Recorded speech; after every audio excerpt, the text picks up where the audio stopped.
Hello guys, welcome back for chapter 20. Um, sorry, my voice is like not working with me right now. Like it was final day until I literally just started talking.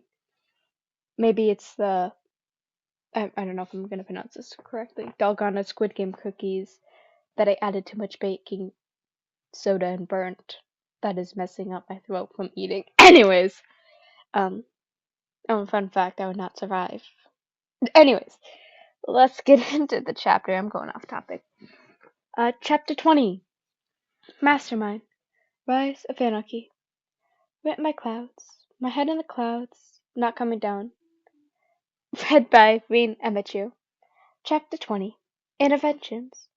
Summary. Friendship is hard sometimes. Even with all the confusion it caused, having a neutral default facial expression was sometimes really convenient. Sue might have almost been more nervous than she had been at the UA exam entrance, but to anyone else, it was looked like she was having a normal day. It was a normal day, actually, which was why they had decided to do this now. Normal days, few and far between. Carminari wrung his hands nervously, too expressive to be able to hide it like Sue could. Are we sure we want to do this? I mean, interventions never go well in movies. It's not an intervention, Ida tried. We are simply pointing out our friend's self-destructive tendencies and letting her know we are here to help. That's the definition of interventions, Ida, Shinsa pointed out. But I'm with Kaminari. Is it really being a good hero that bad? I mean, that's what we all are trying to do, right? There's a difference between being a good hero and whatever Uraraka's doing, man, Kirishima said. Only getting 3 hours of sleep a night because you're busy training and patrolling isn't manly. I only get 3 hours of sleep a night, Shinso deepanned. Yeah, but you got insomnia. That's different. Jiro rolled her eyes. And let's be honest, you were the one that pointed out Uraraka gets less sleep than you do sometimes. Shinso groaned. Fine, you might have a point. She's a hard worker, though. You have to admit that. So what's the problem? Mina hit Shinso in his arm. She's gonna burn herself out. That's the problem. Plus, she's been getting more media attention recently. A heavy silence fell over the room as they all thought about that. In the car chase incident, the media had been picked up the mystery hero student, hurdling her strength and willingness to do whatever it took to protect civilians. Sue knew they were just trying to give people hope by convincing people that there were still heroes and that the next generation was going to rise up to protect them from Mastermind and the League. But they weren't calling the attention of civilians at this point. No, everyone knew that it wouldn't be long before all the attention attracted the villains as well. They were running out of time. Kirishima swallowed nervously. When's she coming again? I think she was supposed to be back here at the dorms 20 minutes ago, actually. According to her schedule, Yairotsu said. I hope she's alright. She had a meeting with Nezu, Sue said. He caught her in the hallway at lunch and set it up, but she promised me she'd be quick, so she should be around soon. Unless Nezu goes into assembly mode, Carmenai muttered, in which case it'll be another 2 hours. Everybody shut up! Iroh's earphone swiveled in the air. I think she's coming. Sue swallowed down a nervous croak, and everyone tried to look at least somewhat neutral as Ochako walked in. Once upon a time, before the League or Mastermind, she would have bounced in her step. She maybe would have even been smiling. But now as she walked in, she just looked harsh. Her shoulders were slumped, and she looked ready for a fight. But the sad part was, there wasn't any different on how she looked every other day. This was her new normal. A cold galactic void, rather than a bright star. Both were strong and dangerous and beautiful but Sue just wanted her friend to get that old light back. They all did. When she saw everyone gathered in the common room, Choco finally stopped and gave them a tired smile. Hey guys, what's up? I thought movie night wasn't until Friday.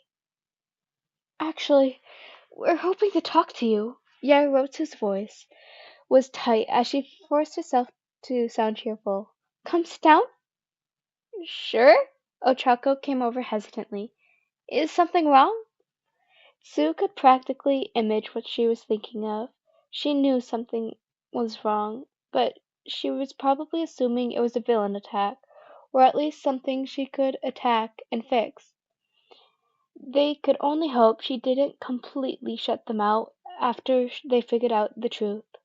Sue didn't think she'd be able to handle it if it happened, not on top of everything else. Well, kinda, Mina said hesitantly. When's the last time you took a break? Ochako frowned. What do you mean? We all ate lunch together, right? Not just lunch or something, Kaminari said. You've been acting all work. You've all been working super hard, and it's really manly. We just want to make sure you're taking time for you too, you know. My workouts are my me time. Ochako looked around the room. They're how I recharge. Are you? Is this an intervention? Not really. Kaminari made a face. Okay, kinda. Maybe. I mean, a little. Jiro rolled her eyes. Yes. Ochako groaned. I can't believe this, guys. I'm fine. Sue, you know I'm fine. Why did you let them do this? It was her idea, Ida said. We just want what's best for you. And what's best for me is having friends who actually trust me. Ochako whirled around to look at her. Sue, is that really true? Yes. Sue half wished she wasn't always so blunt.